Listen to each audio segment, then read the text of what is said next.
love this game! Yeah! Except you hated it for the last 35 minutes.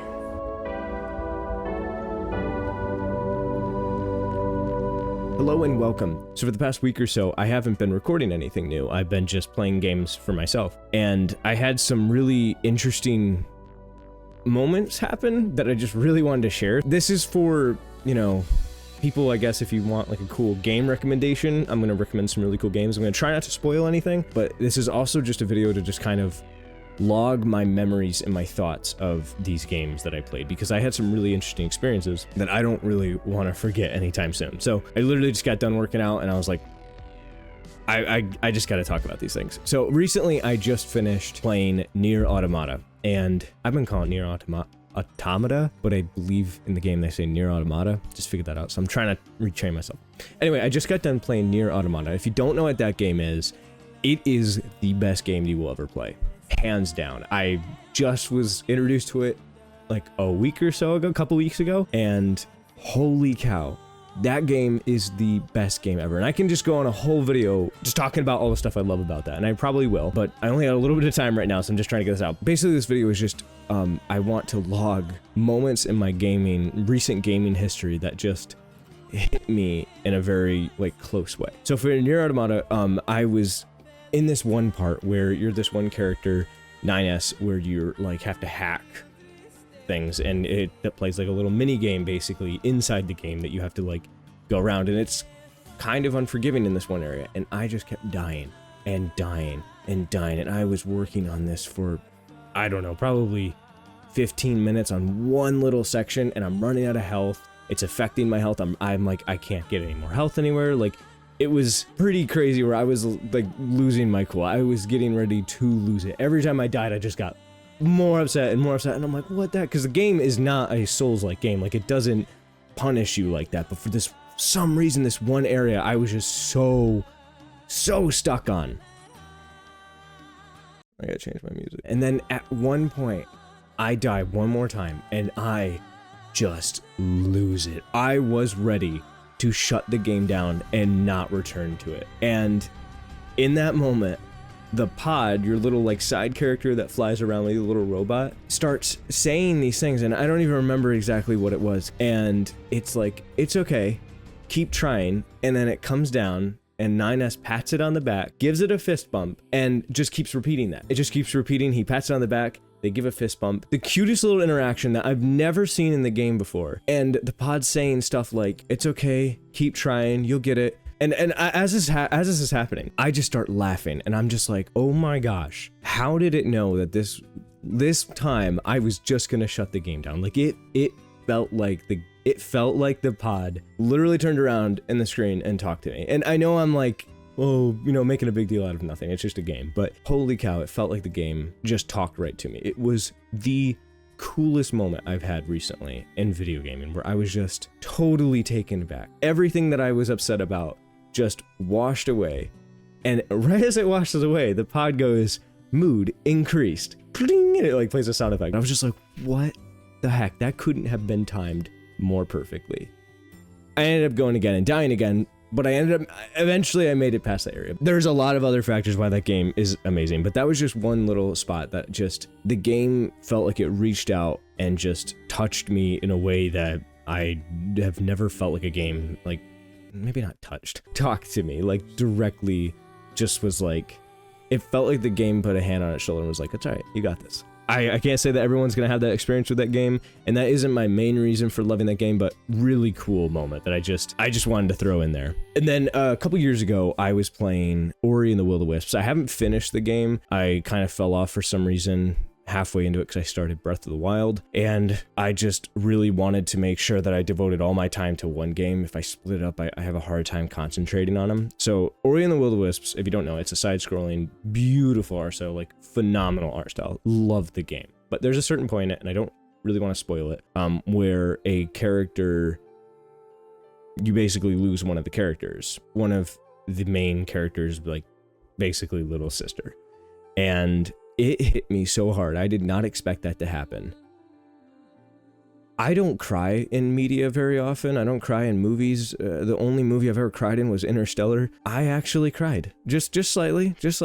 but I cried. It was the only game that has ever made me cry, and Ori and the Will of the Wisps just kind of has a special place in my heart for being able to touch me emotionally like that, and that is something that I am looking forward to going back, because I'm going to replay the game and complete it soon at some point, and I'm very excited, and I don't know, yeah, just it was a very special moment for me. That was, it's sometimes difficult for me to feel strong emotions like that, and that was something that I respect the game for being able to do that. It was very special to me. And a lot of these moments are probably going to be very just personal and subjective to just me, but I don't know, I'm just sharing them in case you want to know. Dark Souls, I started it years ago, played like the first boss, and then for some reason, oh yeah, it was Breath of the Wild, the same reason, and then I stopped and I played Breath of the Wild for like nonstop for like a year and a half or something like that. Then when I got back into Dark Souls, I fought the Taurus Demon, and that's one of like your first big bosses in the main world. And I didn't realize there was leveling up and all that stuff, so I was level 0. I didn't do anything. I just had a basic sword I had picked up, and it took me like maybe 40 tries to kill that boss. This moment's not as big as the other moments in gaming, but when I killed the Taurus Demon, it was one of the most victorious feelings I've felt in the game. It was very, very cool. I definitely want to remember that.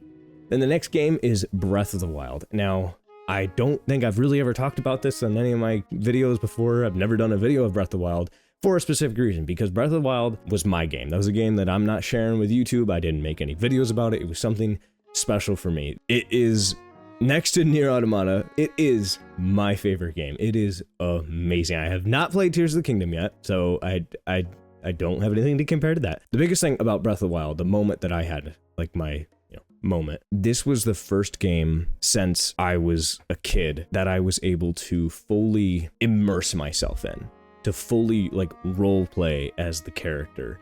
I was Link. Link was me in that world. The decisions I made how I would make. I would go undercover during rain. I would sleep at night. I would eat daily and stuff like that. Like, I treated the game as like a full-on, what I would imagine an RPG being. I've never really played a true RPG, but I played the game as if it was like a second life almost. And with where my life is at and the work I do and everything, it's hard for me to immerse myself into games and to be, like a little kid again. And it was nostalgic for me without ever being nostalgic. I don't really play Legend of Zelda. I didn't really play it much growing up, only like a little bit. That game in general, the moment of that game was basically the entire game. Just basically the ability to make your own game within a game, depending on how you want to have fun.